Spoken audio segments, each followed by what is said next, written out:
Aloha and welcome to today's episodes of the Chiefs 9 podcast. I am Chief Master Sergeant Sandra Fox, your Command Senior Enlisted Leader for the Hawaii National Guard.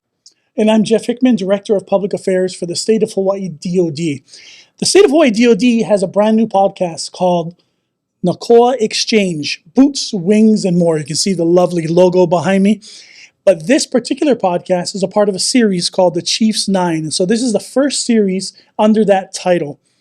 We've recorded several episodes covering topics like warrior ethos, leadership spectrum, resilience, and more. So please check out those past episodes. It's a 9-part series, and some of them are broken up into 2 or 3. So you'll see a lot of podcasts, and we release about every 2 to 3 weeks. You can check these out on different platforms. Please go see them. And again, they come out every couple weeks. Yeah, and so our hope is that the units out there, the leaders that are interested in watching and listening to these episodes, share it with share this opportunity with those and to just basically talk about it using it as professional development. The opinions on these podcasts are not only ones out there, but if you have questions or any thoughts about our topics, please let us know on the platform you're listening to. You can comment and then we will be able to see them and provide you guys with some feedback. And so those platforms are YouTube, Spotify, and Apple. On YouTube, we have audio and the regular YouTube. We record this video so you can watch it as well. So please like and subscribe. Okay, today's topic is going to be a really good one. It's something that comes naturally to us, but it can be very challenging. So today we're going to talk about managing time and priorities, Spouse Edition. So I have with me today my co-host, Jeff Hickman, which he introduced himself at the beginning, and our 2 guests to discuss today's topic, the dynamic duo who's actually married also, the Morse Ohana, Senior Master Sergeant Noah and Joleen Morse. So welcome. Thank you so much for being here today. So we'd like to first start. If you could tell us a little bit about yourself and your Guard story.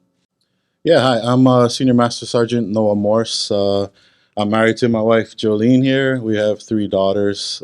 I joined the Guard in 2001, May of 2001, and have kind of bounced all over, progressed through my career within the 203rd, the 203rd ARS, the Refueling Squadron with the KC-135s. I've done some time with the 154th OSS. I've done some time in 154th OG, as well as some time with PAC Headquarters PACAF A58. So I've been all over, done a lot of stuff with my Guard career, traveled a lot just due to my position as a boom operator. Enjoy what I do, and it's been a great, I think it's 23 years now. It's been a pretty good run.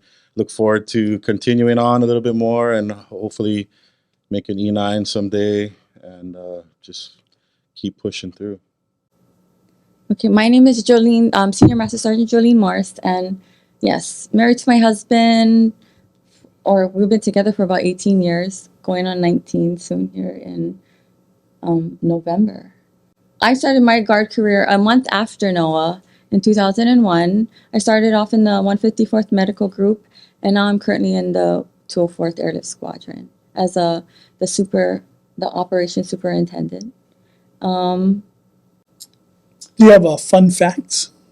Yeah, fun fact is we, both me and my husband like to grow fruits in our yard. So we have a variety of fruits. I think we have about 12 different types of fruits.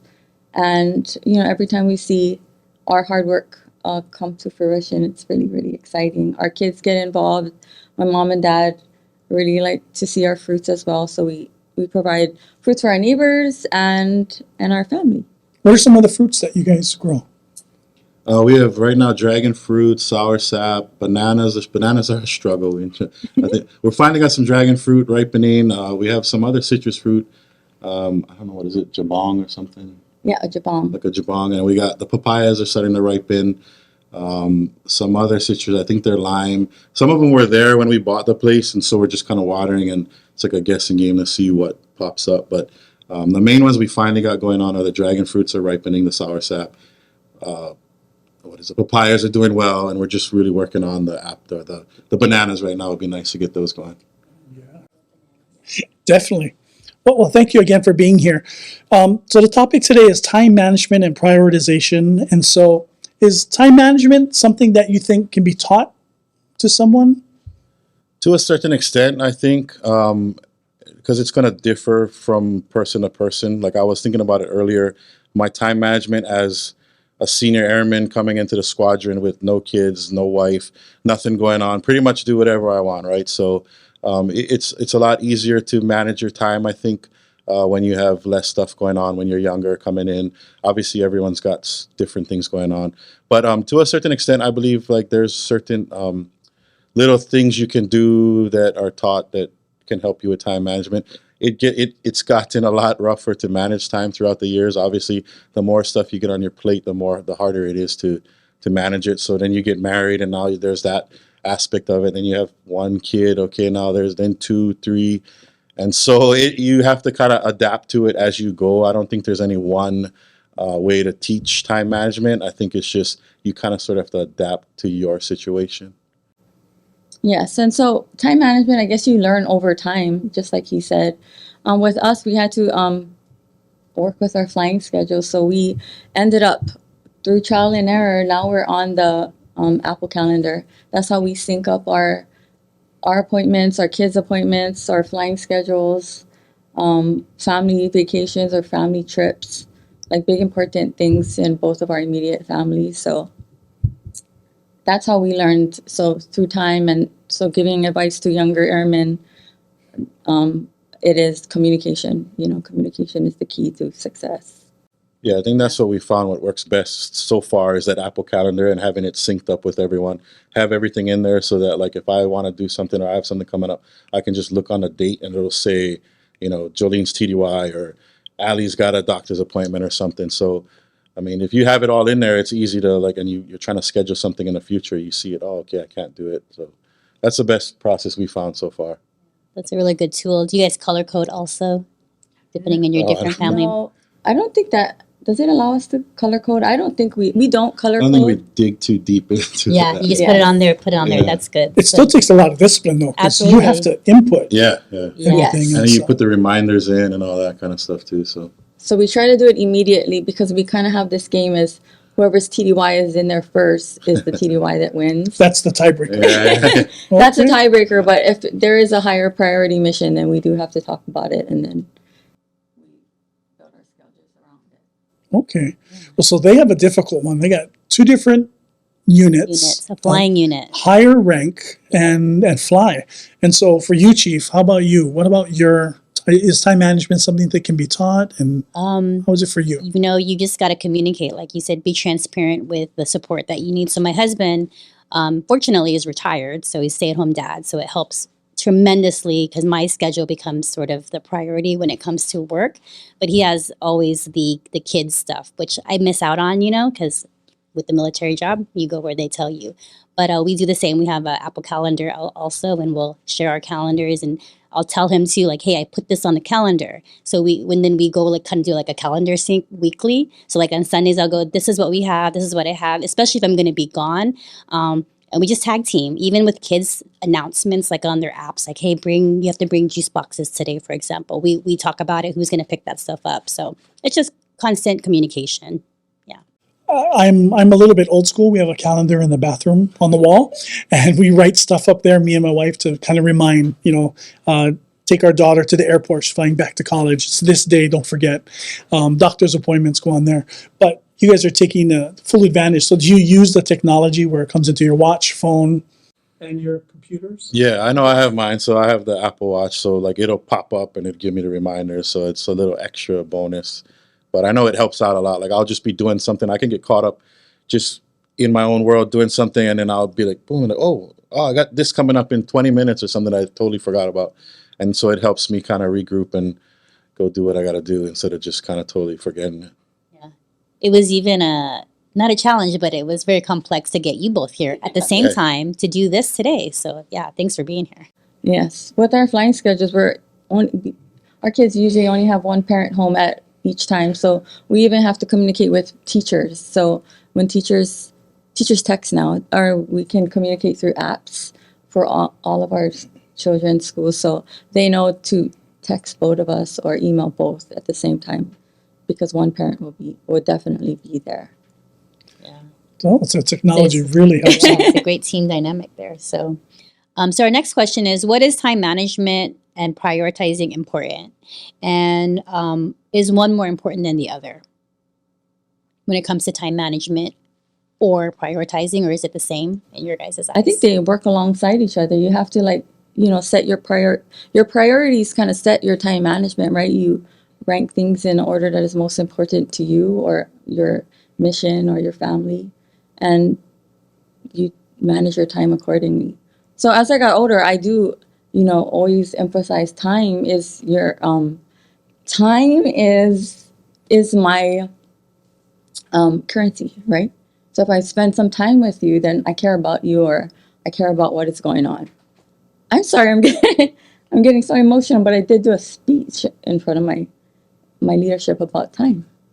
Yeah, Yes. because you don't know how short time you have. Yeah, time is valuable. We were just talking about as far as prioritizing and timing, and so we were thinking about how we prioritize with what we should put more emphasis into the time wise, and we were thinking about it earlier, and it was like, usually kids first, so we put more prioritization on time with them, and then the rest of our family, and then work. And so we were talking about it as like, if we're lacking anywhere, possibly it could be with our time, prioritizing our time together, which usually most of it nowadays is basically out watering the yard, doing the fruit stuff. Try to squeeze in a date night here and there, but we literally, like, it's kind of like we just, like, was a bubble popped in our head, like, oh man, I guess we sort of prioritize everything else more than us. So I guess it's picking and choosing what you feel you should prioritize more time with, and it's going to be probably different for everyone. I would agree with that. The whole marriage thing, right? Because we're focused on kids, focused on work, and so I think it's important that it's good that you're aware, so you guys can talk about that together. On, hey, I need more time with you. Yeah. Okay. I know we have really good leadership or friendships in both of our squadrons, our Pueo and Hokuo Hanas. But so sometimes I do tend to prioritize work if there's like super important. I'm like the resource advisor, the operations soup. What you call? I'm the mother of the squadron, right? And so sometimes that's like the biggest part because you have to support everybody else. So sometimes I do have worse. I'm bad at it, or I prioritize work, and he always got the home mostly. So I gotta readjust sometimes. You guys have more challenges than a normal couple. You're not only just in the military together, but Yeah. In order to get time for yourselves, which is a challenge for normal couples, you guys have a lot of obstacles in your way. So it's good to hear that that bubble did go off, and you could visually see that you did not have time together. And time is valuable. It's you can't get it back. It's a great currency to have. So being emotional about it is all good. So you're totally fine. It's very important. And we feel so this counts as date night then, right? This is time you're spending together, and that's great. When people are giving interviews and they're looking for new employees, one of the questions that always comes up in those interviews are, how are you at time management, and how do you explain how to do it? Is that something you guys look for in superiors or peers that you work with? Is that a skill that you treasure or value in the workplace? Yeah, I think it's you need to have at least like a basics of time management, right? I mean, you need to be able to make meetings on time. You need to be able to be where you're supposed to be when you're supposed to be there for training, and whether it's stuff for your TDYs, or even like show times, right? Every time we're going to leave for a trip, or a flight, you always have a show time. So you need to prioritize and make sure that you're working your time so that you're there on time to be there as scheduled. So I think it's important. And also understanding that, people have stuff that come up. So maybe a little bit of understanding as far as, hey, maybe someone showed up a little late. Hey, sorry, my car, broke down, or I had to get my daughter to so-and-so and I made it in, and just, some understanding, but also for the most part, knowing that, hey, if you have somewhere to be at a certain time or things that need to be done by a certain time, then yeah, you do have to manage your time wisely. That's a good point. Being senior master sergeants, and you've been in for a while, 20-something years, is you have that understanding. So if somebody does make a mistake, you can kind of, what happened, you back up. Because if you're a young leader and somebody's late, you know how you'd react. It's a quick. So that's good that you guys have the seasonedness to understand and then ask that question. Does that work also for between you guys? Yeah, I think so. I mean, between us, there's probably we've dropped the ball here and there. I think just with the timing or just getting so caught up with stuff that I mean, we'll miss something. I know one of them is like we were confused on who was going to pick up our youngest from school, and so her after school care was over, and I'm like, and she called and like, hey, who's picking me up? We're like, oh no, so we had to like scramble to go get her, and then one was we didn't realize our middle daughter didn't have school one day, and so we had thought she was going to go out, and then she wasn't on the bus, and so she's special needs, so we can't just let anybody like watch her. So one of us were like, okay, well, someone's got to take leave today and stay home with her. So it gets to be a lot, and we're human, and we're gonna miss stuff too. So, but we just do our best. Yes. I don't know. With time, you learn that leaders. I think the best leaders are the ones that do this kind of trial and error thing, because they can understand when people go is on a downtrend or uptrend. So, yeah, Like lead by experience, right? lead by Like, experience. you get the Right. experience so you can share and understand, put yourself in their shoes Yes. when they're like struggling. You're like, look, it's happened. Just let us know what you need, right? That's all we Yes. ask for as supervisors, How about you, Chief? When do you look for time management as one of the skills you look for in peers or other leaders? I feel like it's assumed, right? Like we all have that. I mean, it kind of just comes with your job, but hopefully we can help those, give them the tools and resources needed to help figure out what that time management looks like for them. Whether we do the paper calendar or like the Outlook calendar or whatever. So, yeah, it's a skill set that I think every day is different. Like I feel like sometimes I have good time management, some days I don't feel like I have it at all. So it just kind of goes, up and down, like she said, downtrend, uptrend, No, but So, that's right. You look for that because that means they have the experience. The experience failing, the experiencing messing up. They're human too. Yeah, it's kind of nice seeing a leader mess up. It's like, okay, they're not perfect. That really helps. As far as prioritizing, you guys said you look through the list and then you prioritize.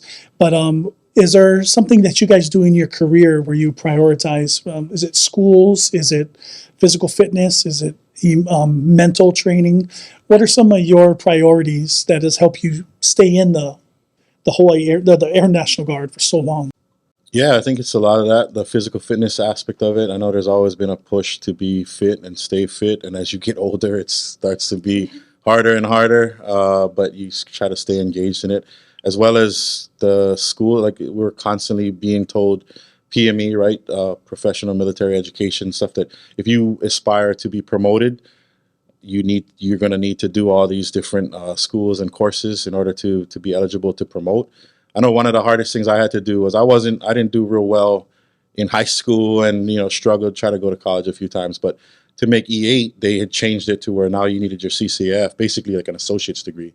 They'll give you some of your credits from whatever training you did, but you had to go do the core classes. So I had to go in there, and most of it wasn't too hard, but the math was kind of a struggle for me. But like I had to fought. She helped me out a lot.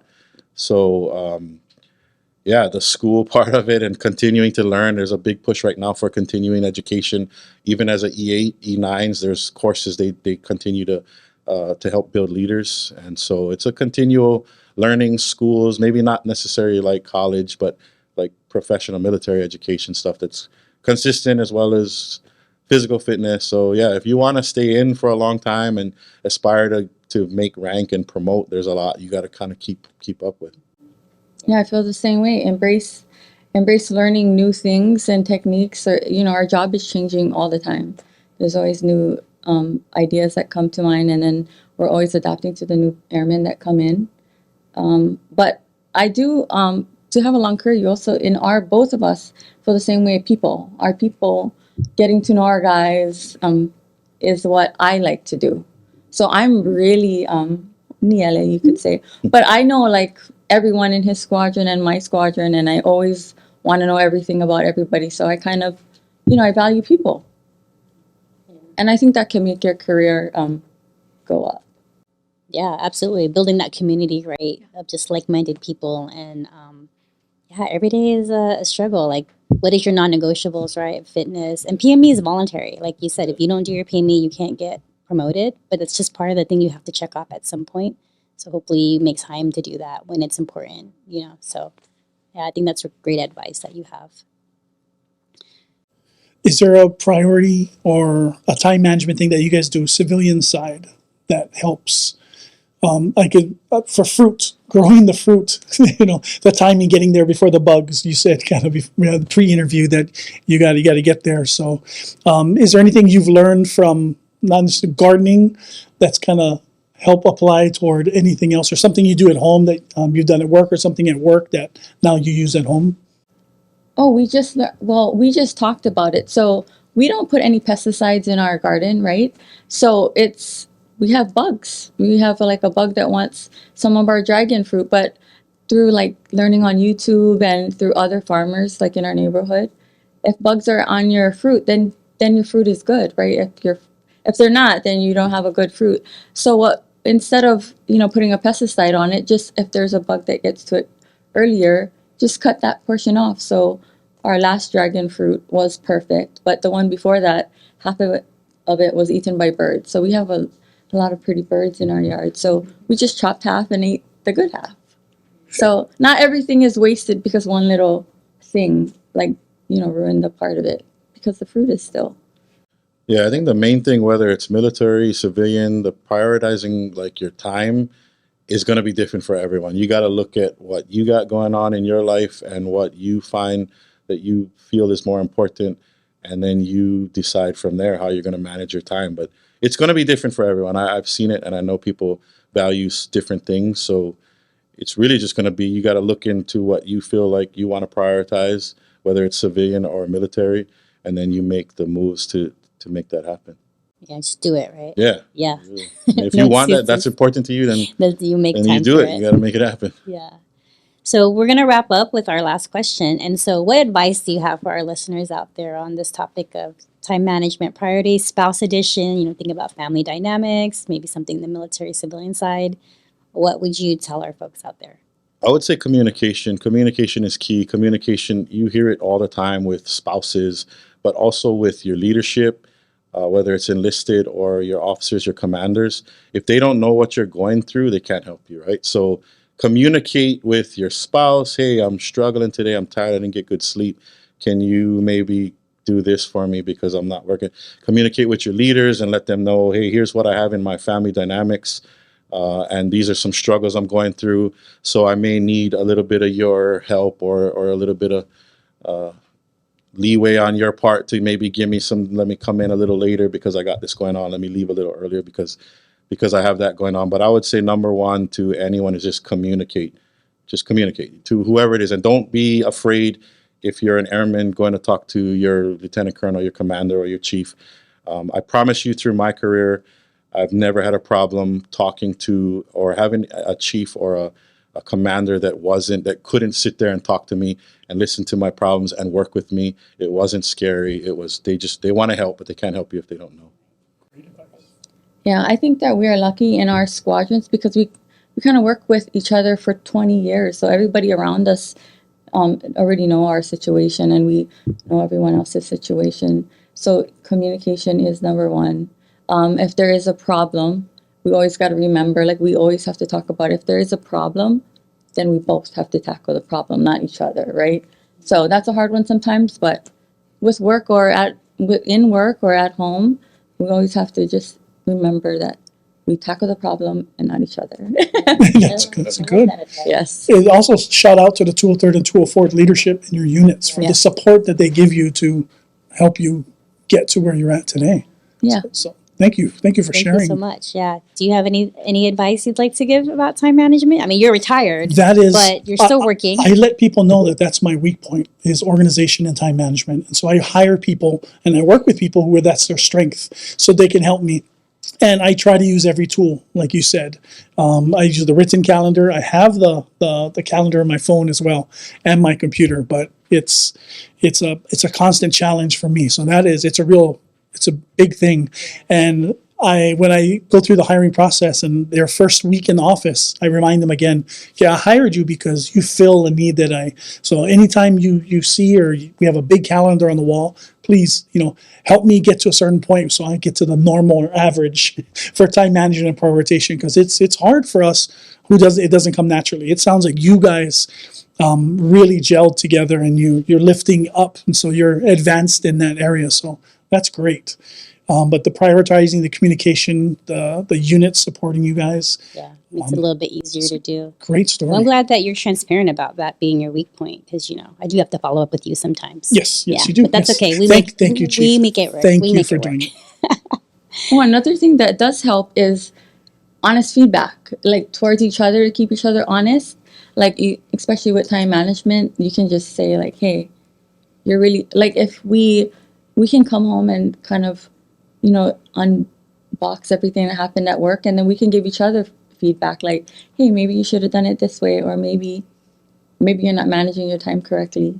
So honest feedback with your leaders, That's with a good your tool. peers, Yeah. and that's something I learned recently. Like, honest feedback will help everybody. Yep. It helps the person you're giving the feedback to. The person that is giving the feedback is probably having the harder job right now, but at the end, everybody wins, right? And that actually is a weakness of a lot of people. And so that's my strength, is awkward conversations, is I can have that. I was 27 years in the Army Guard. I was a commander, and you had to have conversations with your soldiers about suicide and asking them eye to eye, how do you feel today? Yeah. How did you think about suicide in the last 30 days?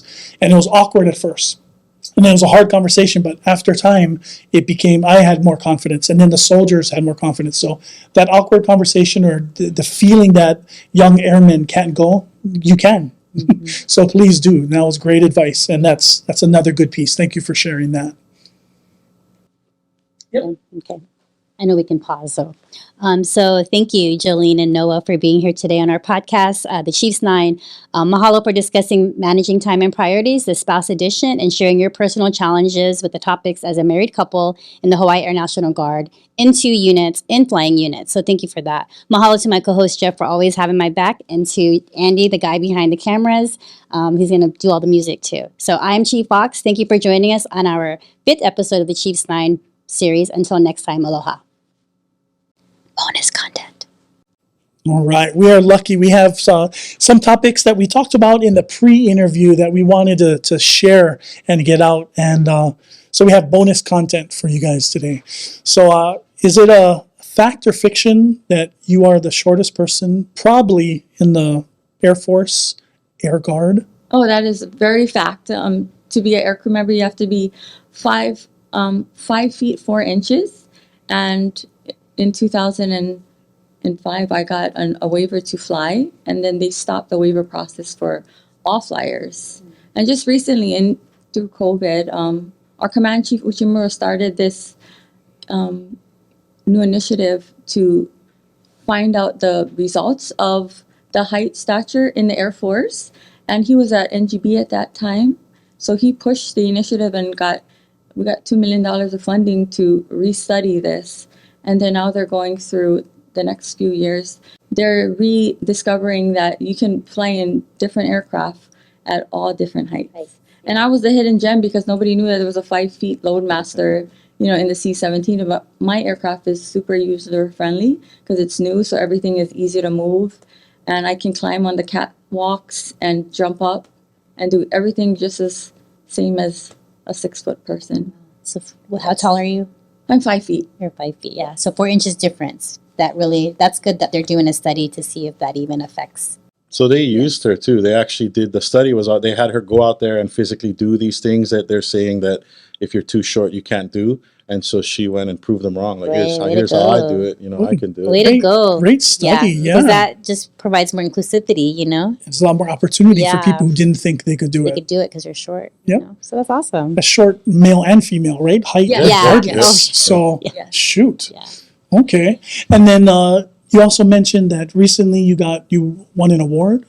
Well, in 2018, we won a award from, it was the PACF commander, General Brown, General Charlie Brown. And he gave one award to a Army National Guard family, Air National Guard family, and Army, Marines, and Navy. It was actually Auntie Lorna Souza who put us in for the award, and so she put us in knowing that, similar back, I think we were lower ranking, but still had the kids and the military, and I was deploying a lot back then. That's when we had a standing deployment to go to Qatar, and so it was constantly, and it was just a lot. And she saw that we were like working through that, and just she put us in for that, and it was like, so I went up and they gave me the award stuff, but it was crazy because they gave us a basket full of things, and it was like $1,000 or $1,500 to Aulani Hotel and all these gift certificates to go do all this stuff with the family and all this. So it was crazy, but it was kind of random. It was like a YMC or YWC. It was something in coordination with them. But I wanted to thank Auntie Lorna for putting that. She submitted it for us. It came out of nowhere, and we're like, oh, okay. And She's recently retiring, Yeah. too. So shout out to the Safe Family Programs. Everybody knows Auntie Lorna. I was in the Army Guard, and I knew Auntie Lorna.